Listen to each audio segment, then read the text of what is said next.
정말 여태껏 난 복받았다. 우리 시부모님 같은 분들 만난 것도 내 복이다.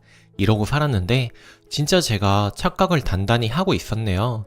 저희 친정 재벌 수준까지는 아니더라도 자녀 3명에게 각각 강남에 24평 아파트를 해주셨고 저 역시 결혼할 때 지원을 받았습니다. 그리고 저희가 친정 부모님들을 위해 따로 노후를 챙기지 않아도 될 정도의 형편이시고요. 오히려 여행 갈 때 부모님께서 비용을 다 지급해 주시고 철마다 백화점에 가서 딸, 사위, 며느리 명품 옷 한 벌씩 해주시고 사소한 생필품까지 챙겨 사주실 정도로 자식들에게 금전적으로 베풀고도 남을 만큼 여유 있게 사십니다. 여태껏 저희 시댁에도 철철이 고기며 과일이며 때에 맞춰 보내셔서 시댁에서 부담스러워 하실 정도였습니다.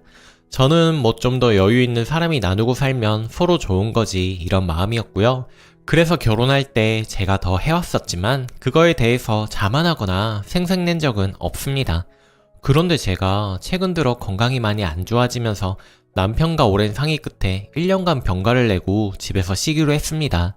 약 10년여 동안 열심히 일하면서 살았고 커리어를 놓치고 싶지 않아서 아둥바둥 일했는데 아무래도 눈에 띄게 제 몸이 망가지는 걸 보니 쉬어야겠다는 생각이 들더라고요. 그런데 그 얘기를 듣자마자 저희 시어머니 한 걱정이 늘어지셨네요. 아비 혼자 벌어 네 소비 감당이 가능하겠냐부터 지금 너희 사는 그 집 전세 주고 합가해서 같이 살자는 이야기까지 나오셨습니다.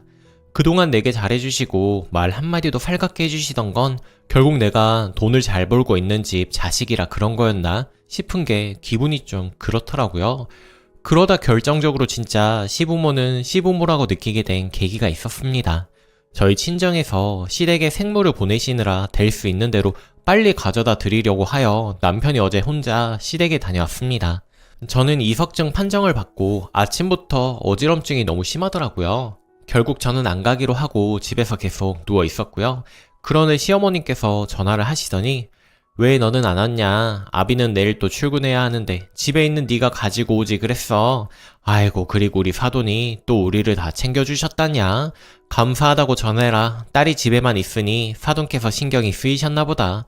예전에 보내주시는 것들보다 유난히 더 싱싱한 좋은 걸 보내셨다 까지 이야기하시는데 진짜 내가 알던 시어머니가 맞으신가 싶은 게 어쩜 말씀 한마디 한마디를 그렇게 못되게 하시는지 가만 듣고 있다 헛웃음이 나와 말했습니다. 어머님, 일 안 하는 며느리 데리고 사는 아들 그리 불쌍하시면 지금이라도 데리고 가세요. 저도 저희 부모님에게는 세상 귀한 딸입니다 하고 끊었습니다. 그리고서 걱정이 되셨는지 남편에게 새아기가 오해한 것 같다며 구구절절 카톡을 보내셨더라고요. 남편에게 가감없이 있었던 일 그대로 전하고 너 하고 싶은 대로 하라고 했습니다. 그래도 너는 네 부모이니 미우나 고우나 보고 살아야 하지 않겠냐.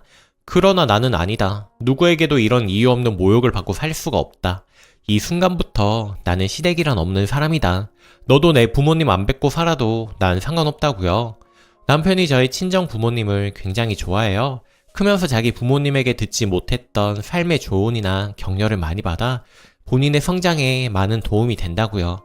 그래서 자신은 앞으로도 지금까지 해왔던 것처럼 똑같이 할 거라고 하네요.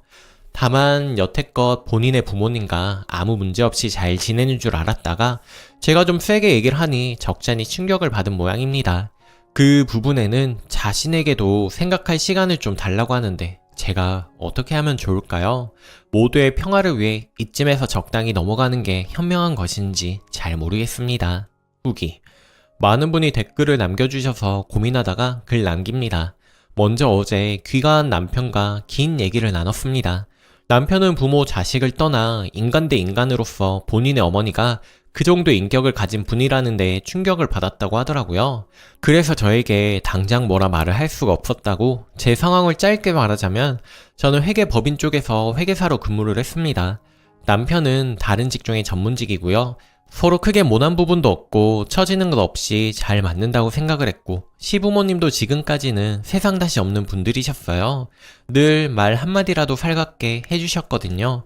그러다 지난 9월 제가 유산까지 하게 되면서 그 과정에서 몸이 많이 상했고 우선 제 몸 챙기는 게 우선 아니겠냐며 남편이 먼저 휴직을 권했습니다. 그렇게 10월부터 휴직에 들어가게 됐습니다. 근데 아시죠? 12월부터 시작되는 회계 지역 기간. 인수인계한 직원, 클라이언트들에게 전화가 쉴 새 없이 울리기 시작하면서 제 마음이 지옥이 따로 없더라고요. 여러 사람에게 미안하면서도 당장 내가 어찌할 수 있는 건 없고 책임감 없이 휴직을 했다는 자책감까지 더해져 스트레스가 끝까지 차니 이석증까지 오더라고요. 저희 부모님은 그까짓 회사 그만둬도 그만인 걸 뭐 그리 스트레스를 받느냐 하셨지만 시어머니는 유산 소식부터 시작해서 휴직까지 그간 저에 대해 참 많은 생각을 품고 계셨나봐요. 그게 이번에 결정적으로 터지게 된 거고요. 남편이 저에게 너무 창피해서 뭐라 말해야 할지 모르겠다 하더라고요. 사회에서 만났다면 쳐다도 보지 않았을 인격의 사람이 내 어머니라니 너무 창피하고 속이 상한다고 합니다. 그렇지만 어쩌니 저쩌니 해도 내 부모이니 자식으로 해야 할 도리는 해야 하지 않겠냐며 앞으로는 시댁에는 본인만 왕래하겠다 하더라고요. 뭐라고 얘기를 한 것인지 오늘 시어머니가 나는 일하는 전문직 며느리가 너무 자랑스러워 그랬던 것이 욕심이 지나쳤다며 미안하다. 천천히 마음이 풀리면 그때 연락해 주었으면 좋겠다. 몇 카톡이 왔네요. 글쎄요, 전 아직도 잘 모르겠습니다. 제 위로 오빠가 2명이 있는데 저희 엄마는 귀하게 키우신 딸 저희도 귀하게 여기겠다며 사돈댁에 시시때때로 이것저것 해보내시고 실제로 새언니들에게도 정말 잘하시거든요. 오지 말아라 말려도 새언니들이 주말마다 저희 친정에 찾아올 정도로요. 저는 이게 당연한 건 줄 알고 살았습니다. 우리 집에서 당신 아들 귀하게 여기시니 당신들도 며느리 귀하게 여기시겠지 하는 그런 마음이요. 동상이몽이라는 말이 이럴 때 쓰는 말인가 싶네요. 저희 부모님 너무 속상해 하실 듯 해서 처음에는 아무 말씀도 못 드리고 있었습니다. 자기 딸이 이런 대접 받는 걸 알면 정말 많이 슬프실 것 같아서요. 그래도 다시 생각해보니 종종 저희 부모님이 선물도 잘 보내시고 어떤 때는 저에게 먼저 이야기도 안 하시고 보내실 때도 있어서 말씀을 드리는 게 낫다라고 여겨지더라고요. 아니나 다를까 엄마가 많이 속상해 하시면서 분노를 하시네요. 그러면서 일단 어른의 사과는 받아주고 선은 확실하게 그으라고 조언해 주셨습니다. 친정 엄마도 속상하셨겠죠. 좋은 마음으로 지속적으로 선물 드리고 있었는데 상대방의 마음이 너무 다르니까요. 아무튼 엄마의 조언에 따라 저도 답장을 드렸습니다. 먼저 메시지 주셔서 감사드립니다. 마음이 풀리도록 노력해보겠지만 당장 제가 말씀드릴 수 있는 게 이것뿐인 것 같아요. 다른 말씀이 있으시면 남편 통해서 해결해 주세요. 하고 말았습니다. 아마 앞으로는 시어머니께 왕래할 일은 없을 것 같습니다. 이 서운한 마음이 잊혀질 것 같지는 않아서요. 여러분들의 응원 덕분에 저도 큰 맘 먹고 제가 하고 싶은 말 다 하고 표현하니 정말 이렇게 시원할 수가 없네요. 다시 한번 감사드린다고 말씀을 드리며 이렇게 후기를 전합니다. 저 마음 앞으로도 단단히 마음 먹고 제 의견 확실하게 계속 전달할게요. 그리고 이혼까지 하라고 하시는 분들이 많은데 남편에게는 말해 놓았습니다. 한 번만 더 그러면 이혼할 거라고. 남편도 그 이후로 사색이 되더니 엄마랑 대판하는 게 보여서 저는 따로 신경 안 쓰고 있습니다. 남편이라도 내 편이니 아직은 이혼 생각은 안 하고 있습니다.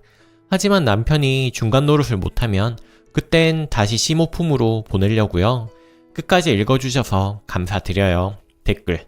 딱 우리 시어머니 성격이네요. 마음 씀씀이가 딱 그래요. 저도 적당히 나이 먹었는데 못 박힌 말들이 몇 개 있어요. 우리 친정엄마 사정 있어 우리 집 1달 넘게 있을 때 냉장고를 뒤지며 무슨 김치를 이렇게나 많이 먹었느냐고 했을 때랑 3번째 산 집 공동명의 하겠다고 했을 때 결사 반대하고 나선 거랑 내가 네 친정엄마면 네 동생이 와 있으면 생활비를 줬겠다고 얘기한 거 눈치 엄청나게 줬죠. 나도 버는데도 누가 보면 자기가 집 사준 줄 알 정도로 생색 내셨던 분이세요. 우리 엄마한테 딸 집 와 있으면 이불 빨래라도 해주라고 해서 반신불수 엄마가 그날 이불 빨래 해놓은 거 진짜 지금 생각해도 열받네요. 정말 되새김할 때마다 용서가 안 됩니다. 각자 자기 집 자기가 수습하며 사는 게 나을 것 같아요. 저도 내 남동생 올케 안 오는 게 더 속 편하더라고요. 명절에 내 피부치만 보는 게 마음 편합니다. 결혼으로 가족된 사람이 있으면 그 사람 신경 쓰다 하루 다 가더라고요. 아무튼 쓴이 다 털어버리고 건강을 챙기세요. 오늘 제가 준비한 사연은 여기까지입니다. 오늘도 낭만캐스터와 함께 행복한 하루 보내세요. 감사합니다.